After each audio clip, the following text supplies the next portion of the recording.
نحمده ونصلي على رسوله الكريم اما بعد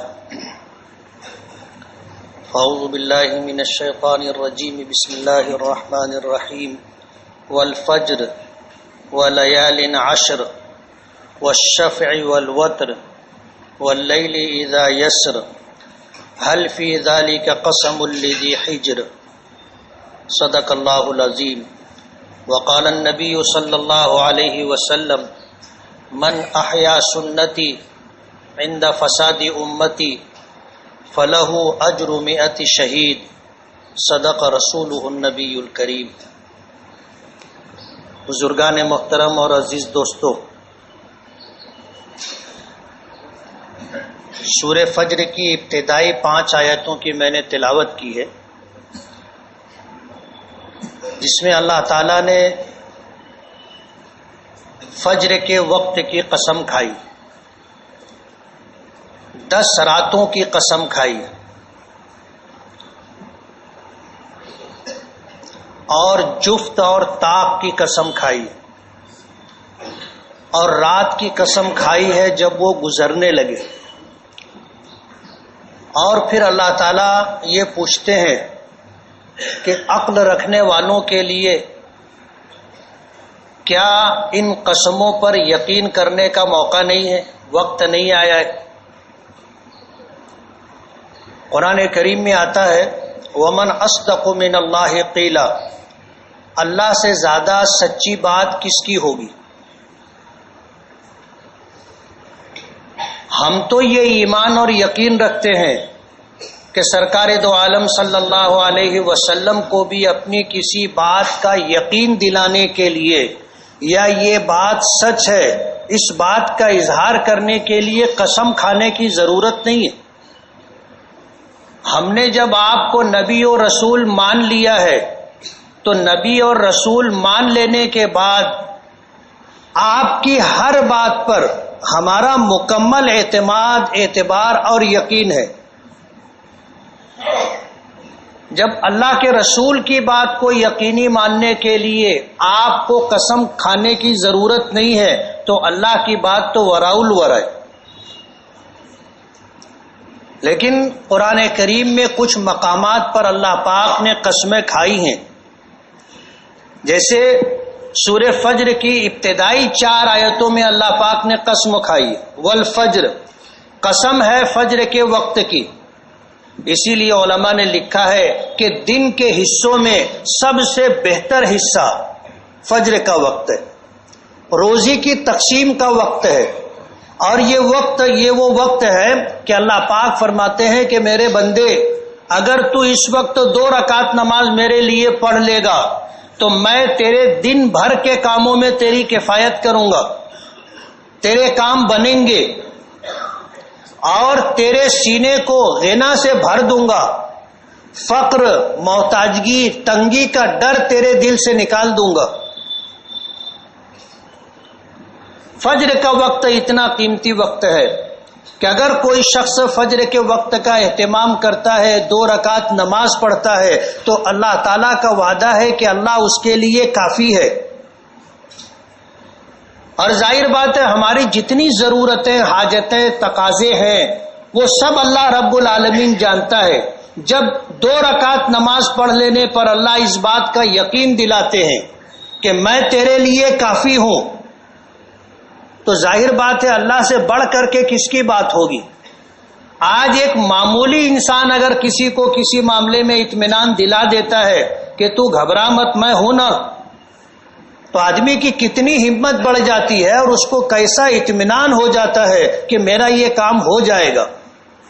اللہ پاک فرماتے ہیں کہ تو صبح کے اول وقت میں میرے لیے 2 رکعت نماز پڑھ لیا کر، میں تیرے لیے دن بھر کے لیے کافی۔ وَلَيَالٍ عَشْرٍ، اور 10 راتوں کی اللہ نے قسم کھائی۔ وہ 10 راتیں کون سی ہیں؟ نبی کریم صلی اللہ علیہ وسلم نے فرمایا کہ وہ 10 راتیں عشرہ ذی الحجہ کی راتیں، یعنی ذی الحجہ کا چاند دکھا، پہلی رات شروع ہو گئی، یہ 10 راتیں ایسی ہیں کہ اللہ نے اس کی قسم کھائی۔ نبی کریم صلی اللہ علیہ وسلم نے ذکر فرمایا کہ اس کا پہلے دن سے لے کر کے 9 ذی الحجہ تک کا ایک ایک روزہ 1 سال کے گناہوں کی معافی کے لیے کافی ہے. ایک دن کا روزہ 1 سال کے روزوں کے برابر بعض روایتوں میں آتا ہے، اور بعض روایتوں میں آتا ہے کہ ایک دن کا روزہ 1 سال کے صغیرہ گناہوں کی معافی کا ذریعہ ہے. اور یوم عرفہ کا روزہ یعنی ذی الحجہ کی 9 تاریخ کا روزہ حدیث پاک میں آتا ہے کہ پچھلے 1 سال کے گناہ اور آئندہ 1 سال کے صغیرہ گناہوں کی معافی کا ذریعہ ہے. نبی کریم صلی اللہ علیہ وسلم نے فرمایا کہ پورے سال میں ان 10 دنوں سے زیادہ افضل کوئی دن نہیں. جن دنوں کی فضیلت ہے وہ ہے، جیسے رمضان المبارک کی فضیلت ہے، جمعہ کی فضیلت ہے، اور کچھ دنوں کی فضیلت ہے. اس کے علاوہ ان 10 دنوں سے زیادہ افضل کوئی دن نہیں ہے. جہاں اس کے روزوں کے بارے میں یہ ہے کہ 1 سال کے روزوں کے برابر یا 1 سال کے گناہوں کی معافی کا ذریعہ، اسی طرح اس کی راتوں کے متعلق آتا ہے کہ اس کی رات شب قدر جیسی راتیں. اللہ نے ان 10 راتوں کی قسم کھائی.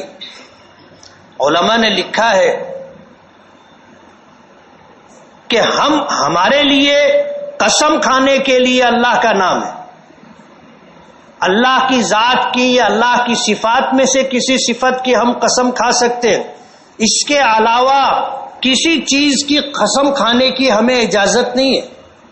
بعض لوگ راوا روی میں کہہ دیتے ہیں ماں کی قسم، باپ کی قسم، اس کی قسم، اس کی قسم. حدیث پاک میں آتا ہے یہ شرک ہے. اللہ کے علاوہ کسی کی قسم کھانے کی اجازت نہیں.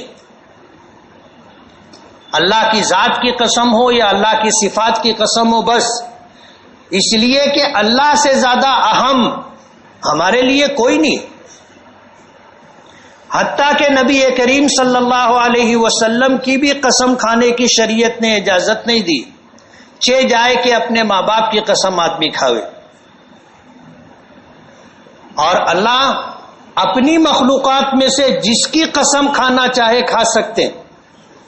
لیکن ظاہر بات ہے اللہ پاک اگر کسی چیز کی قسم کھا رہے ہیں تو یہ اس چیز کی اہمیت اور اس چیز کی افادیت کا ایک اشارہ ہے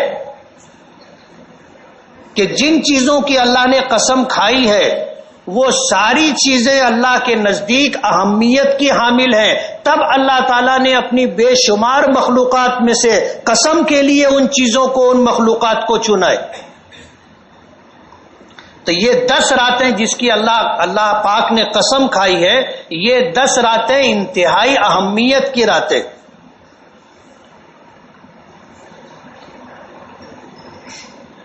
نبی کریم صلی اللہ علیہ وسلم کی اس امت کو اللہ پاک نے بے پناہ نعمتوں سے نوازا ہے. میں نے کبھی اس بات کا تذکرہ کیا تھا کہ پچھلی امتوں کو اللہ پاک نے بہت لمبی لمبی عمریں دی تھی، اور اس امت کو اللہ پاک نے 60-70 سال کی عمر دی. اس 60-70 سال میں ہمارا 15 سال کا زمانہ نابالغی میں گزرتا ہے. جو زمانہ بچتا ہے اس میں آدھا تقریباً سونے میں چلا جاتا ہے، آدھا تقریباً کمانے میں چلا جاتا ہے، اور دیگر ضروریات اور تقاضوں میں آپ اپنے وقت کی تقسیم کو دیکھو گے تو لے دے کر کے ہمارے پاس چند سال بچتے ہیں جو اللہ کی عبادت میں گزرتے ہیں. آپ واپس آئیں، ایک 24 گھنٹے کا اپنا معمول دیکھیں کہ فجر سے اٹھنے سے لے کر کے فجر کے اٹھنے تک، یعنی 24 گھنٹے میں ہمارا کتنا وقت اللہ کی عبادت میں گزرتا ہے. اور 24 گھنٹوں میں سے آپ اگر دیکھو گے تو ان 24 گھنٹوں میں سے 2 گھنٹے بھی ہمارے اللہ کی عبادت میں نہیں گزرتے. اب 60-70 سال کا زمانہ ہم کو عمر کے طور پر ملا ہے، اس میں سے کتنا وقت ہمارا اللہ کی عبادت میں گزرے گا؟ علماء نے لکھا ہے کہ 2.5 سال بہت مشکل سے عبادت میں گزرتے، اور پیچھے جو لوگ گزرے ان میں ایسے لوگ بھی گزرے جنہوں نے 500 سال تک اللہ کی عبادت کی. اور اس طرح عبادت کی کہ پلک جھپکنے کے برابر اللہ کی نافرمانی نہیں کی. اللہ نے ان کو اتنی لمبی لمبی عمریں دی تھی.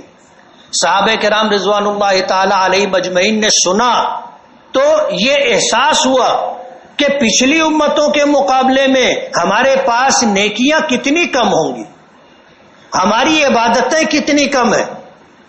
جب یہ احساس ہوا اور اس کا تذکرہ اللہ کے رسول صلی اللہ علیہ وسلم سے کیا تو اللہ کے رسول صلی اللہ علیہ وسلم کو بھی احساس ہوا اور اللہ سے فریاد کی تو اللہ پاک نے بے شمار عبادتیں ایسی عطا کی جو ہیں تو بہت معمولی، لیکن اللہ نے اس پر بے پناہ اجر رکھا ہے.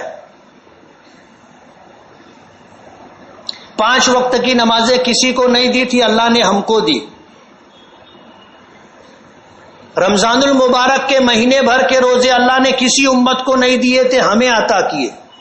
زکوٰۃ کا پورا نظام اللہ نے ہمیں دیا. حج کے مکمل اعمال اللہ نے ہمیں دیے، پچھلی امتوں کو نہیں ملے تھے. وہ حج کرتے تھے لیکن ان کے حج ایسے نہیں تھے جیسے ہم لوگ کرتے. اللہ نے قرآن کریم عطا کیا، یہ نعمت اللہ نے ہمیں دی، پچھلی امتوں کو نہیں دی تھی. اور پھر اللہ پاک نے اجر و ثواب کے حصول کے لیے معمولی معمولی عبادتیں عطا کی اور اجر بے پناہ عطا کیا. تفصیل میں جانے کا موقع نہیں ہے، لیکن نبی کریم صلی اللہ علیہ وسلم کی اس امت کو اللہ پاک نے عبادات معمولی معمولی عطا کی اور اجر بہت زیادہ. جیسے آدمی صبح کے وقت اپنے ماں باپ کو محبت کی نظر سے دیکھ لے، اللہ تعالیٰ مقبول حج کا ثواب عطا کرتے. حج کا مہینہ ہے، لوگ حج کے لیے گئے ہیں اور حج پہ جانے کے لیے کتنے پاپڑ بیلنے پڑتے ہیں، جو جاتا ہے اس کو پتہ ہے. آدمی زندگی بھر حسرت دل میں لیے رہتا ہے، کاش کہ اللہ پاک ایک مرتبہ اپنا گھر مجھے دکھا دے، اللہ اپنے حبیب کا در دکھا دے. آدمی یہ حسرت لیے رہتا ہے. جس کو اللہ نے ایمان دیا ہے اس کے دل میں یہ تڑپ رہتی ہے. اور شریعت کا حکم ہے کہ ہر شخص کو یہ دعا کرنی چاہیے کہ اللہ مجھے اپنا گھر دکھا دے، حج کی سعادت اور دولت عطا کر دے، حضور کی زیارت عطا کر دے، آپ کے در پر حاضری کی دولت عطا کر دے. ہر ایک کو دعا کرنی چاہیے اور یہ حسرت دل میں رکھنا چاہیے. یہ سوچ کر کے میں غریب ہوں، مجھ پر فرض نہیں ہے، آدمی خاموش رہے نہ مانگے، نہیں. اللہ نے فرمایا وَلِلَّهِ عَلَى النَّاسِ حِجُّ الْبَيْتِ مَنِ اسْتَطَاعَ إِلَيْهِ سَبِيلًا وَمَنْ كَفَرَ فَإِنَّ اللَّهَ غَنِيٌّ عَنِ الْعَالَمِينَ. جس کو اللہ نے حج کی استطاعت عطا کی ہے اس پر حج فرض ہے. اور جو آدمی حج سے انکار کرے، جو آدمی حج سے انکار کرے، ظاہر بات ہے ایک شخص زبان سے انکار کرے کہ مجھ کو حج نہیں کرنا ہے، اور ایک آدمی زبان سے انکار نہیں کرتا لیکن اس کے دل میں حسرت اور تڑپ بھی نہیں ہے، اس کے عمل سے نہیں ظاہر ہوتا کہ اس کو حج کرنا ہے. وہ یہ سوچ کر مطمئن بیٹھا ہے کہ میں غریب آدمی ہوں، مجھ پر حج فرض نہیں ہے، تو کبھی حج کے تعلق سے اللہ سے مانگتا بھی نہیں، عملی طور پر اپنا شوق ظاہر بھی نہیں کرتا. اللہ پاک فرماتے ہیں ومن کفرا، جو آدمی انکار کرے، فإن اللہ غنی عن العالمین، اللہ پورے جہاں سے بے پرواہ ہے، سارے عالم سے بے پرواہ ہے. نبی کریم صلی اللہ علیہ وسلم نے فرمایا جس پر حج فرض ہو جائے اس کو جلدی کرنی چاہیے. یعنی جس سال حج فرض ہو گیا اللہ اس سال اسے حج پر چلے جانا چاہیے. مجبوری ہو الگ بات ہے، لیکن کوتاہی نہیں ہونی چاہیے ہماری طرف سے. نبی کریم صلی اللہ علیہ وسلم نے فرمایا کہ جس شخص کو اللہ نے استطاعت عطا کی اور اس نے حج نہیں کیا تو پھر وہ چاہے مرضی یہودی ہو کر کے مرے یا نصرانی ہو کر کے مرے، نہ اللہ کو پرواہ ہے نہ اللہ کے رسول کو پرواہ ہے اس کی. اس لیے ہر ایک کو حج کے لیے دعا کرنی چاہیے. اللہ اپنے گھر پہ بلائے، اپنا گھر دکھائے، اپنے محبوب کا در دکھائے، یہ دعا کرنی چاہیے، حسرت اور تڑپ دل میں رکھنا چاہیے. جانے والے گئے ہیں، زندگی بھر سرمایہ جمع کرتے رہے، آخر وقت میں مجبور ہو گئے، پریشان ہو گئے، کچھ پیسہ کم پڑ رہا تھا تو کتنے جتن کر کے انہوں نے پیسے جوڑے، کچھ بگاڑا اور پھر حج کے لیے گئے۔ ہر ایک کو یہ حسرت ہونی چاہیے۔ اور حج جو شخص کر لیتا ہے وہ اللہ کا مہمان ہوتا ہے۔ اللہ کے رسول کا اس کے لیے وعدہ ہے کہ اللہ ایسے شخص کو کبھی محتاج اور فقیر نہیں بنائے گا۔ اللہ کے در پر مہمان بن کر جانے کا یہ اعزاز ہے کہ مرتے دم تک اللہ اس کو فقیر نہیں ہونے دے گا، تنگست و محتاج اور کلاش نہیں ہونے دے گا۔ یہ اللہ کا وعدہ ہے اس کے لیے۔ اور جتنا اس سفر پر آدمی خرچ کرتا ہے اللہ برکتوں کے ساتھ واپس کرتے، اس لیے کہ ہم کسی کے مہمان بنتے ہیں، وہ ہمیں نہیں خرچ کرنے دیتا، وہ ہمیں کھلاتا بھی ہے، پلاتا بھی ہے، ٹھہراتا بھی ہے، ہمارے دوسرے کام بھی آگے بڑھ بڑھ کر کرنے کے لیے تیار رہتا ہے۔ ہم اللہ کے مہمان بن کر کے گئے تو ہم نے سبب کے درجے میں جو خرچ کیا ہے اللہ برکتوں کے ساتھ واپس کرتے۔ ذی الحجہ کا یہ مہینہ بڑی برکتوں کا مہینہ ہے۔ سرکار دو عالم صلی اللہ علیہ وسلم نے فرمایا اس مہینے کو حضرت ابراہیم علیہ الصلاۃ والسلام سے نسبت ہے۔ آپ اگر دیکھو گے تو قرآن کریم کی ابتدا، قرآن کریم کا آغاز رمضان المبارک کے آخری ایام میں ہوا تھا، اور عید جو ہے یہ اسی کی خوشی میں ہے۔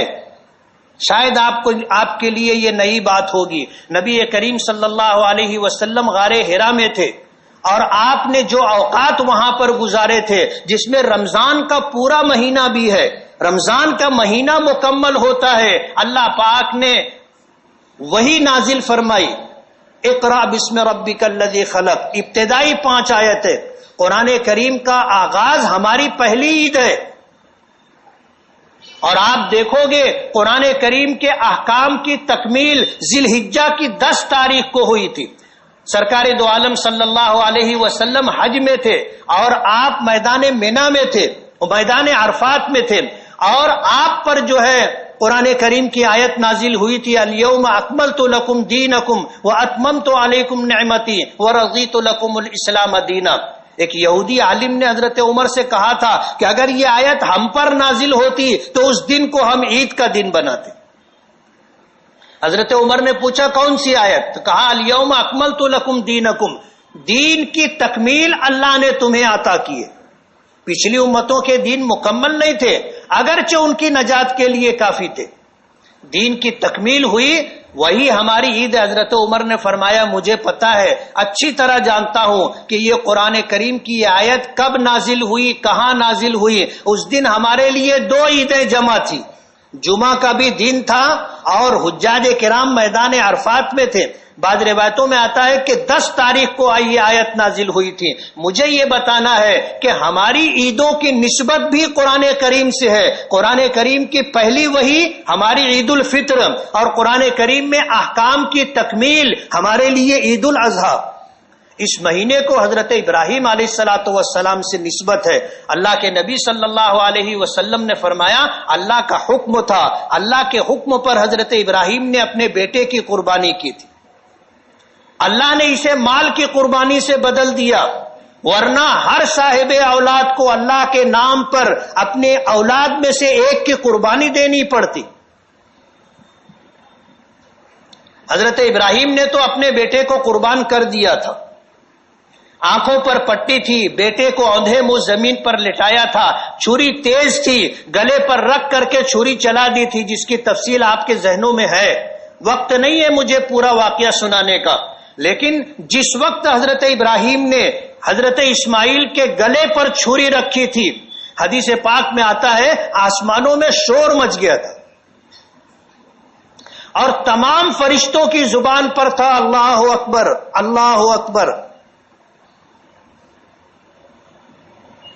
تمام فرشتوں کی زبان پر تھا، ہر فرشتہ اس عمل کو دیکھ کر کے اس کیفیت میں تھا کہ بے اختیار سارے فرشتے کہہ رہے تھے اللہ اکبر اللہ اکبر۔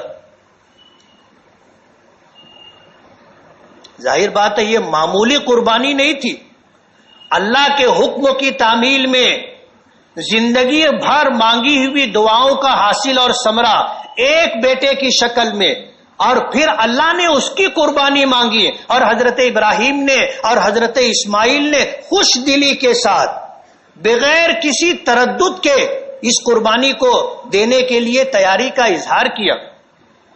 حضرت ابراہیم نے گلے پر چھری رکھ کے چلائی، فرشتوں نے آواز دی اللہ اکبر اللہ اکبر۔ فرشتوں کی اس پکار پر حضرت ابراہیم نے کہا تھا لا الہ الا اللہ واللہ اکبر، اللہ کے سوا کوئی معبود نہیں، اور ساری کبریائی اور بڑائی اللہ کے لیے، اللہ سب سے بڑے۔ یہ حضرت ابراہیم نے کہا تھا لا الہ الا اللہ واللہ اکبر، کہ ایک اولاد تو کیا، اگر اپنی جان بھی دینی پڑے اور اپنی متاع حیات میں سے اپنی زندگی کے کل سرمایے کو اللہ اگر مانگے ہم قربان کرنے کے لیے تیار ہیں۔ ایک بیٹا تو کیا، اگر 100 بیٹے ہوتے اور اللہ 100 بیٹوں کی قربانی مانگتا تو میں 100 بیٹوں کو اللہ کے نام پر قربان کر دیتا۔ اللہ کے سوا کوئی معبود نہیں ہے اور اللہ سب سے بڑے ہیں، یہ حضرت ابراہیم نے کہا تھا۔ حضرت اسماعیل نے سنا تو حضرت اسماعیل نے کہا تھا اللہ اکبر وللہ الحمد، اللہ سب سے بڑے ہیں اور تمام تعریفیں اللہ کے لیے۔ مفسرین نے لکھا ہے، شارحین نے لکھا ہے کہ حضرت اسماعیل سوچ رہے تھے کہ پتہ نہیں میری قربانی اللہ کی بارگاہ میں قبول ہوگی یا نہیں ہوگی،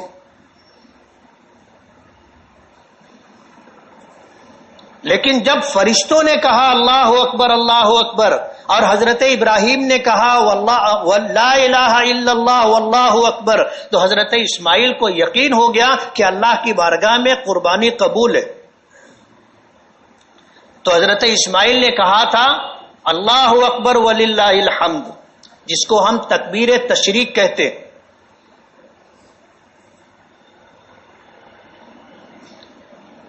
ہمیں حکم ہے کہ 9 ذی الحجہ کی صبح سے لے کر کے 13 ذی الحجہ کی عصر تک ہر فرض نماز کے بعد ہر مرد پر، ہر بالغ مرد و عورت پر ایک مرتبہ اس تکبیر کا پڑھنا، تکبیر تشریق کا پڑھنا واجب ہے۔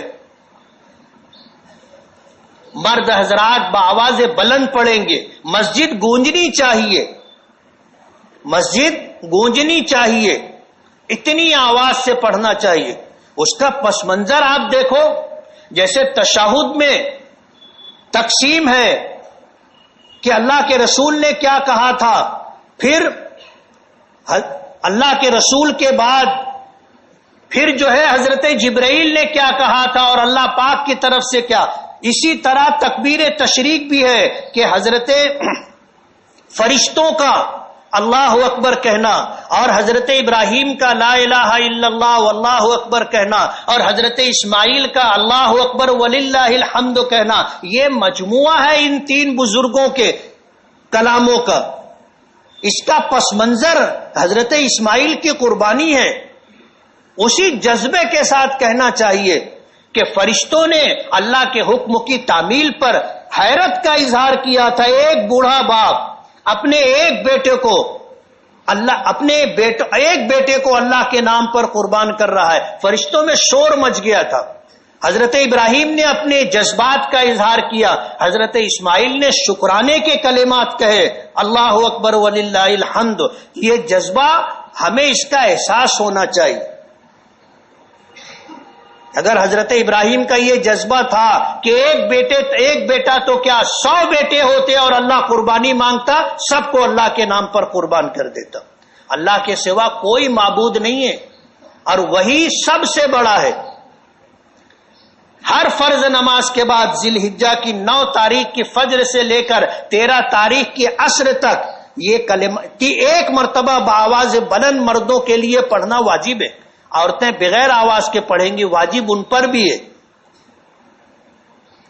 تو یہ مہینہ بڑی اہمیت کا ہے، جس میں قربانی بھی ہے جس میں حج بھی ہے، اللہ نے جن کی 10 راتوں کی قسمیں کھائی ہیں، اس کا ہر دن 1 سال کے روزوں کے برابر، 1 سال کے گناہوں کے معافی کا ذریعہ، اور اسی کے ساتھ اس کی رات شب قدر جیسی رات ہے۔ الحمدللہ ہمارے شہر میں مرد تو مجھے پتہ نہیں، لیکن خواتین کا گھروں میں روزوں کا اہتمام رہتا ہے کہ یہ 9 روزے اہتمام سے رکھتی ہیں، رات کی عبادتوں کا اہتمام ہے الحمدللہ۔ قربانی حضرت ابراہیم کی سنت ہے۔ نبی کریم صلی اللہ علیہ وسلم نے فرمایا ہی سنت ابیکم ابراہیم، کہ یہ تمہارے باپ ابراہیم کی سنت ہے، یعنی ان کا طریقہ ہے، اور ہم پر قربانی صاحب نصاب لوگوں پر واجب ہے۔ جو ہم میں صاحب نصاب ہے اس پر قربانی واجب ہے۔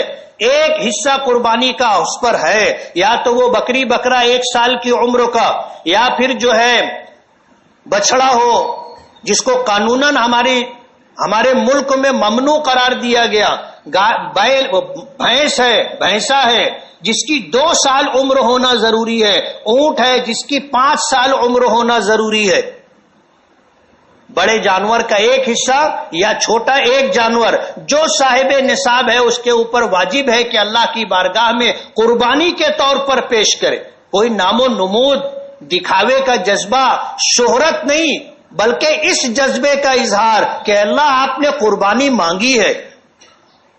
آپ سوچو، اللہ نے قربانی مانگی ہے اور ہمارے پاس جو کچھ ہے سب کچھ اللہ کا دیا ہوا ہے، ہمارا کچھ نہیں ہے۔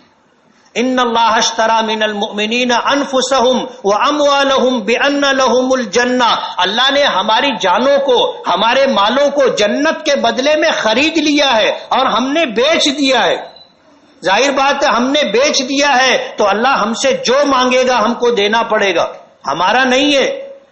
اگر ہم کو جنت چاہیے تو اپنی جان اور اپنا مال اللہ کے حکم پر قربان کرنا ہمارے لیے ضروری ہے۔ ہم نے اللہ سے سودا کر لیا، ہم نے اللہ کو جان اور مال نہیں دیا، تو میں پوچھتا ہوں اس کی قیمت آپ کو ملے گی؟ جب ہم نے سودا کرنے کے بعد اپنی جان اور مال جنت کے بدلے میں دینا طے کر لیا، ہم نے اللہ کے لیے جان دینا، مال قربان کرنا، اپنے دل میں یہ جذبہ نہیں رکھا، جنت کہاں سے ملے گی؟ قربانی کرتے ہوئے یہ جذبہ ہونا چاہیے کہ مال کی قربانی مانگی ہے، اے اللہ اپنے حکم کی تعمیل میں اگر جان کی بھی قربانی مانگے گا تو میں دینے کے لیے تیار، اور تیرے لیے، تیری شریعت کی بقا اور تحفظ کے لیے اگر جان دینے کی ضرورت ہوگی میں جان دینے کے لیے تیار ہوں۔ قربانی کا عمل اس جذبے کے ساتھ ہونا چاہیے۔ فرمایا یہ حضرت ابراہیم کی سنت ہے۔ ہماری شریعت میں ہمارے صاحب شریعت جناب رسول اللہ صلی اللہ علیہ وسلم نے صاحب نصاب لوگوں پر واجب کیا۔ اللہ کے رسول صلی اللہ علیہ وسلم اور صحابہ کرام دوسروں کی طرف سے قربانی کیا کرتے تھے۔ نبی کریم صلی اللہ علیہ وسلم کا معمول تھا کہ ہر سال اپنی طرف سے ایک جانور ذبح کرتے تھے، اور ایک جانور آپ اپنی امت کی طرف سے ذبح کیا کرتے تھے۔ وہ ایک جانور جو اپنی طرف سے ذبح کرتے تھے وہ آپ کی واجب قربانی ہوتی تھی، اور پھر دوسروں کی طرف سے آپ اپنی امت کی طرف سے جو قربانی ہوتی تھی وہ نفل ہوتی تھی۔ اس کا اجر و ثواب جتنے لوگوں کو پہنچانا چاہے آدمی پہنچا سکتا ہے۔ یہ غلط فہمی نہیں ہونی چاہیے کہ بس ایک بکرا ذبح کر لو پورے گھر کی طرف سے اور پورے خاندان کی طرف سے کافی نہیں، ہر صاحب نصاب پر الگ قربانی ہے۔ گھر میں جتنے لوگ ہیں، جتنے لوگ صاحب نصاب ہیں، سب کی طرف سے قربانی ضروری ہے۔ ایک جانور چھوٹا یا ایک کی طرف سے قربانی سب کی طرف سے کافی نہیں ہوگی۔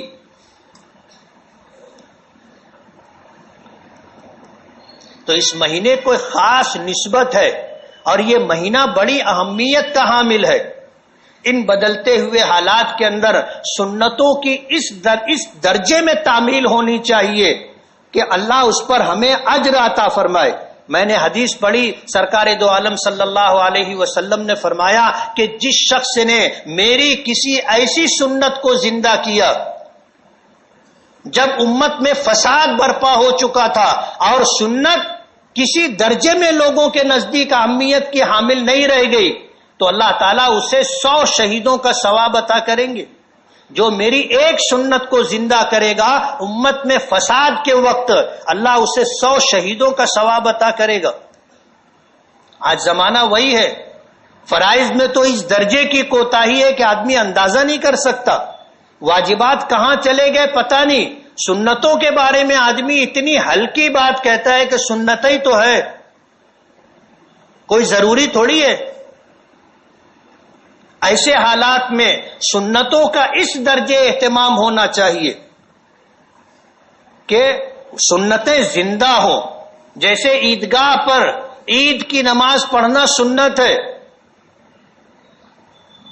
عید الفطر کے موقع پر لوگ عیدگاہ آتے ہیں اور عید الاضحیٰ کے موقع پر لوگ مسجدوں میں نماز پڑھ لیتے صرف اس لیے کہ ان کے گھر قربانی ہونے والی ہے. قربانی کر رہے ہو تو کیا اللہ پر احسان کر رہے ہو؟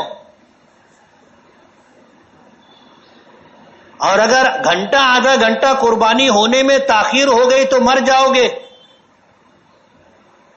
اپنی تھوڑی سی موہوم راحت کے لیے سنت کو چھوڑ کر کے آدمی زندگی گزارتا ہے اور ذرا بھی اس کے دل میں ملال نہیں ہوتا کہ میری سنت چھوٹ گئی. اس سے زیادہ فساد کا زمانہ اور کون سا ہوگا؟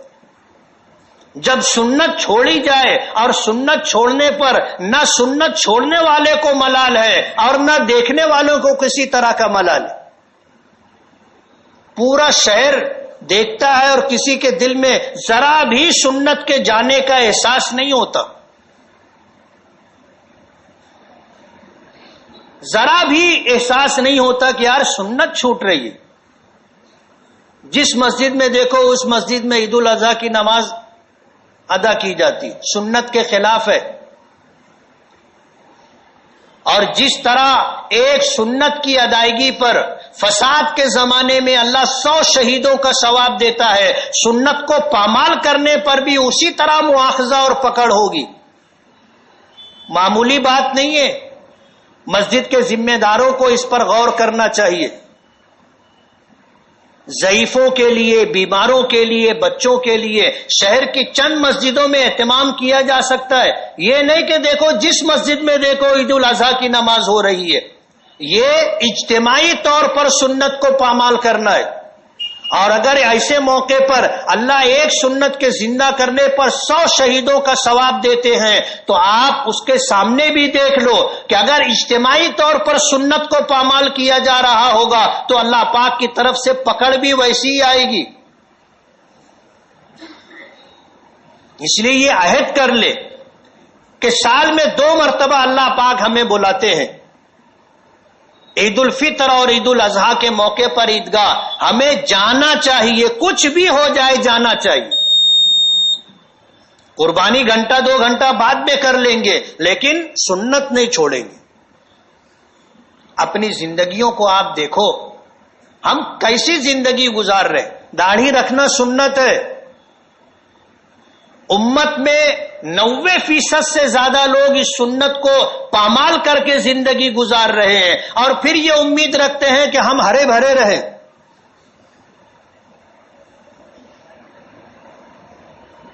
آج سنتوں کی اہمیت دل سے نکل گئی.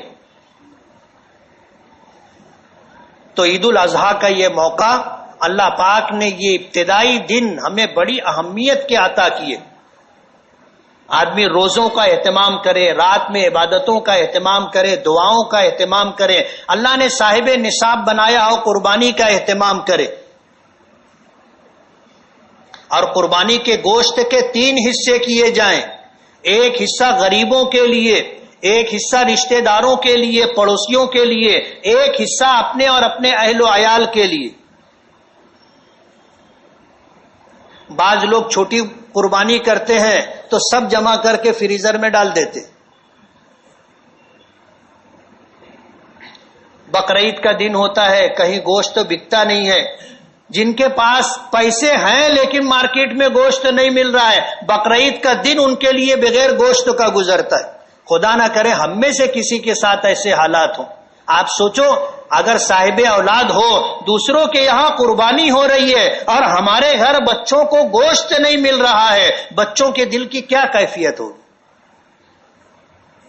شریعت کا حکم ہے کہ 3 حصے کریں، ایک حصہ غریبوں کے لیے، ایک حصہ رشتہ داروں اور پڑوسیوں کے لیے، اور ایک حصہ اپنے اور اپنے اہل و عیال کے لیے۔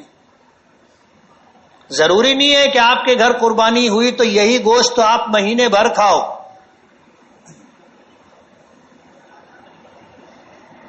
شریعت کے احکام بلا وجہ نہیں ہوتے، اور اللہ کے رسول صلی اللہ علیہ وسلم کے توسط سے جو شریعت ہمیں ملی ہے وہ انتہائی کامل و مکمل شریعت ہے، جس سے بہتر طرز زندگی آپ کو دنیا میں کسی مذہب میں نہیں ملی۔ اس لیے سنتوں کا اہتمام اور ذی الحجہ کے ان دنوں کا اہتمام، راتوں کا اہتمام، اور قربانی کا وہ جذبہ جو حضرت ابراہیم کو اللہ نے عطا کیا تھا، حضرت اسماعیل کو عطا کیا تھا۔ ہم صاحب نصاب ہیں تو ٹھیک ہے، نہیں ہے تو ہمارے دل میں جذبہ ہونا چاہیے کہ اللہ تو مجھے موقع دے کہ میں حج کرنے کے لیے آؤں، کہ اللہ تو مجھے صاحب نصاب بنا تاکہ میں ہر سال تیرے لیے قربانی کروں۔ یہ جذبہ دل میں ہونا چاہیے غریبوں کے بھی، اور مانگو گے اللہ دے گا۔ جیسے اللہ نے لوگوں کو صاحب نصاب، صاحب استطاعت بنایا ہے، اللہ آپ کو بھی بنائے گا۔ اللہ کے لیے کچھ مشکل نہیں ہے۔ اسی لیے علماء نے لکھا ہے کہ آدمی دعا کرے کہ اللہ اپنے تمام فرائض کا ادا کرنے والا بنا، کہ میں نماز بھی پڑھوں، روزہ بھی رکھوں، صاحب نصاب رہوں تو زکوٰۃ بھی ادا کروں، صاحب استطاعت رہوں تو حج بھی کروں، ہر فرض کا ادا کرنے والا بنا۔ اللہ سے مانگنا چاہیے، یہ حسرت، یہ تڑپ دل میں رہنی چاہیے کہ میں زکوٰۃ بھی دوں، یہ حسرت، یہ تڑپ رہنی چاہیے کہ میں حج بھی کروں۔ ایک صحابی تھے، ان کے یہاں بیت المال کی طرف سے سفیر گیا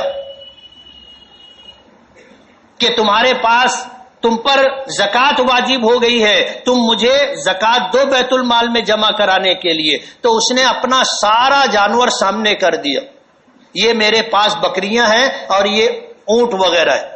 انہوں نے دیکھا اور دیکھنے کے بعد کہا کہ تم پر 1 سال کا مادہ بچہ اونٹ کا واجب ہے۔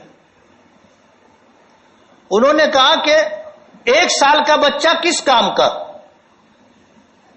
اپنے جانوروں میں سے سب سے فربا، تندرست، خوبصورت اونٹنی نکالی، دودھ دینے والی، اور کہا کہ یہ میں زکوٰۃ میں دے رہا ہوں، یہ لے جاؤ۔ سفیر نے کہا کہ آپ کے اوپر 5 سال 7 سال کی اونٹنی واجب نہیں ہے، 1 سال کی اونٹنی، 1 سال کا بچہ واجب ہے۔ تو کہا کہ 1 سال کا بچہ نہ دودھ دینے کے کام آئے گا، نہ سواری کے کام آئے گا۔ تو کہنے لگے کہ قریب میں حضور سفر میں ہے، پڑاؤ ہے، آپ کو اگر دینا ہے تو حضور کی خدمت میں پیش کر دو۔ خوش دلی سے تیار ہوئے، اپنی قیمتی اونٹنی لے کر حضور کی خدمت میں پہنچے، اور جا کر کہا کہ اللہ کے رسول، یہ میری زندگی کا پہلا موقع ہے، یہ میری زندگی کا پہلا موقع ہے، میں غریب تھا، اللہ نے آج زکوٰۃ دینے والا بنایا ہے۔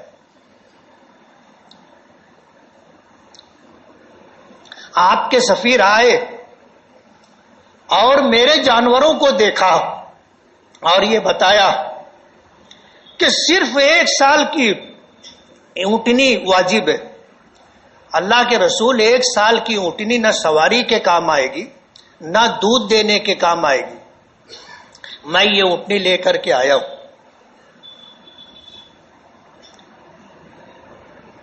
تو حضور نے فرمایا کہ تم پر واجب تو وہی ہے جو ہمارے عامل اور سفیر نے بتایا، لیکن تم اگر اپنی خوش دلی سے دینا چاہتے ہو تو اللہ تمہیں اس کا اجر دے گا۔ اس جذبے سے اللہ کے حکم کی تعمیل ہونا چاہیے۔ 1 سالہ اونٹنی دے دیتے، ان کے ذمے سے زکوٰۃ ادا ہو جاتی، لیکن کہنے لگے میں غریب تھا، میرے پاس کچھ نہیں تھا، آج اللہ نے موقع دیا ہے، 1 سال کی اونٹنی کیا کام آئے گی؟ اس لیے خوش دلی کے ساتھ اللہ کی بارگاہ میں پیش کر رہے ہیں، اللہ کی بارگاہ میں ہمارا ایک عمل بھی اگر اللہ قبول کر لے ہماری نجات کے لیے کافی ہوگا. ایسی خوش دلی کے ساتھ آدمی کو اللہ کے حکموں کی تعمیل کرنا چاہیے. اس لیے اللہ سے مانگتے رہنا چاہیے کہ اللہ غریب صحیح لیکن تو اپنے گھر پر بلا. حج کی تڑپ اور حسرت اور اسی کے ساتھ اللہ مجھے قربانی دینے والا بنا, صاحب نصاب بنا, میں تیری بارگاہ میں قربانی پیش کروں. اور اللہ دے تو فوراً تیار ہونا چاہیے, پھر ٹال مٹول نہیں. اللہ تعالیٰ کبھی دے کر کے آزماتے ہیں اور کبھی لے کر کے آزماتے ہیں کہ دے رہا ہوں یہ اپنی نیت میں کتنا سچا ہے اس کا عمل بتائے گا. اور اللہ کبھی لے کر کے آزماتے ہیں کہ دیا تو تھا, جو کرنا تھا کیا, اب لے لیتا ہوں کیا کرتا ہے وہ بھی دیکھیں گے. اللہ دے, اللہ کے حکموں کی تعمیل نہ رہے, اللہ کے فیصلے پر راضی رہ کر کے صبر کرنا چاہیے, شکوے شکایات نہیں. اللہ کبھی دے کے آزماتا ہے کبھی لے کے آزماتا ہے.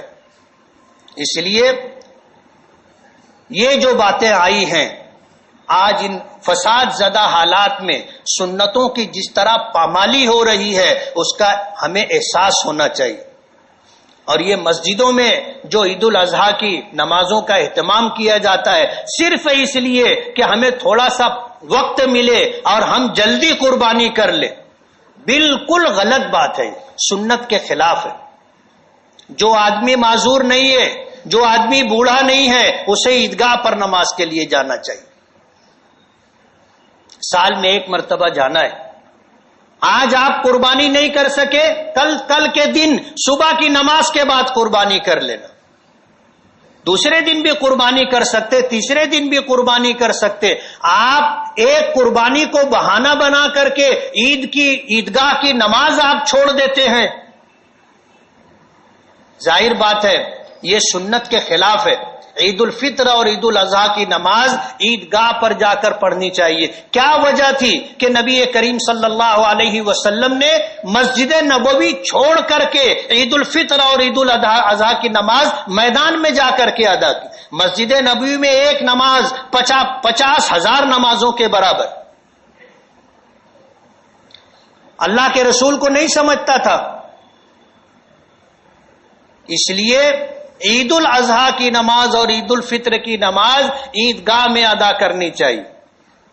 جو ہوگا ہوگا, قربانی 2 گھنٹہ تاخیر سے صحیح, قربانی آج نہیں کل صحیح, لیکن نماز عیدگاہ پر پڑھی جائے گی. اس میں بہت ساری حکمتیں اور مصلحتیں ہیں, وقت نہیں ہے. اس لیے دعا ہے کہ اللہ تعالی ہمیں دین کا صحیح علم عطا فرمائے اور اس پر عمل کرنے کا صحیح جذبہ عطا فرمائے, اور اللہ تعالی ہماری ان ٹوٹی پھوٹی عبادتوں کو اپنے فضل و کرم سے قبول فرما کر نجات کا ذریعہ بنا دے. وآخر دعوانا ان الحمدللہ رب العالمین. جن ساتھیوں نے سنت نہ پڑھی ہو سنت پڑھ لیں.